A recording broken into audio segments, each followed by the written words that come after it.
Today we have a lecture about the wide complex tachycardia, regular monomorphic wide complex tachycardia.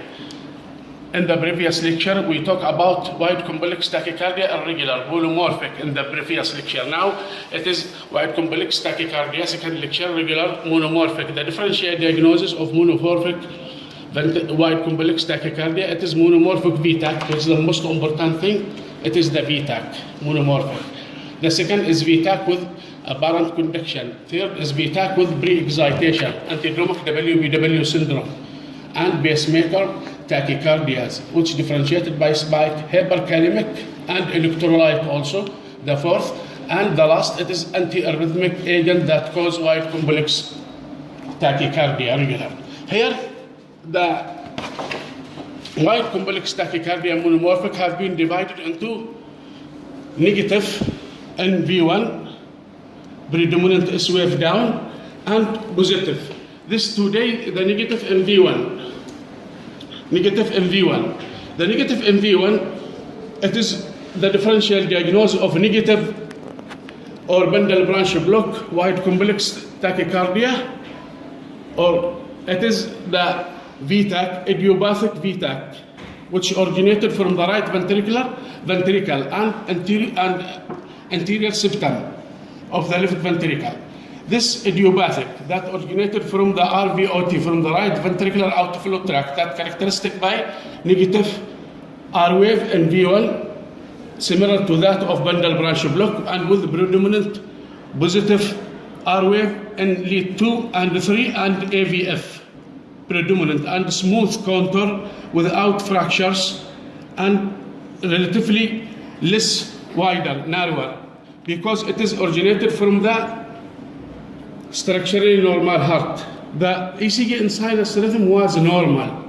That is the differential diagnosis of this VTAC, which not associated with sudden cardiac death or rarely associated, but can be associated with dilated cardiomyopathy. The second, it is the arrhythmogenic right ventricular dysplasia. Look here, it is characteristic by negative also, QRS complex MV1, V2, similar to that of left bundle branch block. But the QRS complex here is different because it is structural heart disease, scar-based. Look here, wide, round, short, and fragmented QRS complex. Fragmented QRS complex. And ECG in normal sinus rhythm, characteristic by the deep or inverted T wave and epsilon wave here. This is typical case of arrhythmogenic right ventricular dysplasia proved by MRI and can be differentiated, should be differentiated from RVOT, which be idiopathic. And this form also can be differentiated from the bundle branch block, supraventricular tachycardia with bundle branch block. Look here, this ECG during normal sinus rhythm of this patient. This is the bundle branch block. And another form, it is the negative concordance wide complex tachycardia, but it is smooth descent. And maybe this is associated with supraventricular tachycardia and apparent conduction. But the patient was having dilated apex, and therefore it is maybe a ventricular tachycardia here. Another confirmation is needed for this patient. This is the same also, the same of this. And this is organic VTAC that initiated from anterior septum of the left ventricle, which left bundle branch block in the anterior septum. It is left bundle branch block, and due to the inferior apical myocardial infarction. Look to the QRS complex, it is short and rounded and deformed because it is scar-based. This VTAC that should be differentiated in each one having dilated cardiomyopathy, hypertrophic cardiomyopathy, or heart failure, similar to the supraventricular tachycardia, but more rapid, what is called bundle branch reentrant VTAC, commonly having left bundle branch appearance because the electricity is coming through the right and return through the left bundle branch, which initiated this reentrant VTAC inside left ventricle, and it is amenable for radiofrequency ablation. And this is due to, it's called Mahaim VTAC, that initiated by abnormal conduction between AV node and right ventricle, and initiated the wide complex tachycardia, which similar to the left bundle branch block, and need to be differentiated and taken into consideration. That is all about the left bundle branch block wide complex tachycardia. Thank you. The wide complex tachycardia, monomorphic wide complex tachycardia with positive R wave in V1. Positive R wave in V1 is further divided into organic and idiopathic. This is organic, that caused by structural heart disease. This is taken from patient with advanced heart failure and scar, which originated from inferior apical and initiated the R wave in V1. The origin of this VTAC is from the left ventricle, commonly ischemic. This in the elder patient. The indication of scar forming, it is the widening of QRS complex and short and wide and fractionated QRS complex.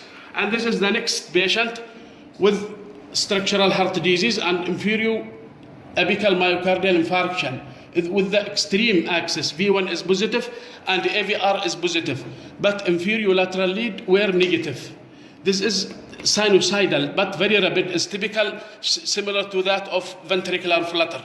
And the idiopathic is another entity that should be differentiated. Idiopathic left ventricular tachycardia, that is initiated from posterior vesicle, which having a characteristic ECG, that is right bundle branch pattern and left axis deviation, with normal ECG during the sinus rhythm. This is the sinus rhythm of the same patient. And this is verapamil sensitive VTAC. This another female patient with verapamil sensitive VTAC and repetitive monomorphic ventricular tachycardia. This positive in V1 and right axis deviation. And this is the normal sinus rhythm of the same patient.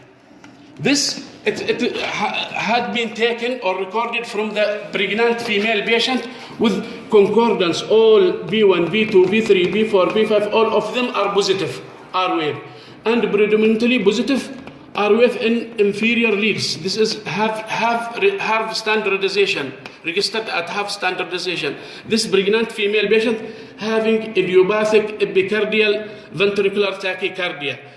So that and this is the ECG during the normal sinus rhythm of the same patient with premature ventricular beats, trigymny, and basically with normal sinus rhythm. This female patient is pregnant and having epicardial idiopathic left ventricular VTAC, that characteristic by QRS duration more than 140 seconds and rapid and regular. And this is very wide. This could be caused by antiarrhythmic drugs which taken from the patient with terminal disease. And this is hyperkalemia. Thank you for your listening.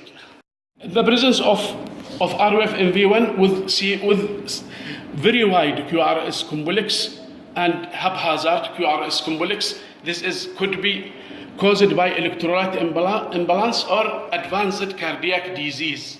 This unlikely VTAC. Similar to this caused by hyperkalemia. Look to the QRS complex, sinusoidal, which is similar to the sinusoid wave. This patient having chronic renal failure, and upon DC shock, it is not corrected unless we corrected the hyperkalemia. And this patient atrial fibrillation with abnormal conduction to ventricle with left bundle branch block, with right bundle branch block. Look to the irregularity and wide QRS complex. Thank you for your listening. And in the next week, we have the last lecture, narrow complex tachycardia, regular and irregular.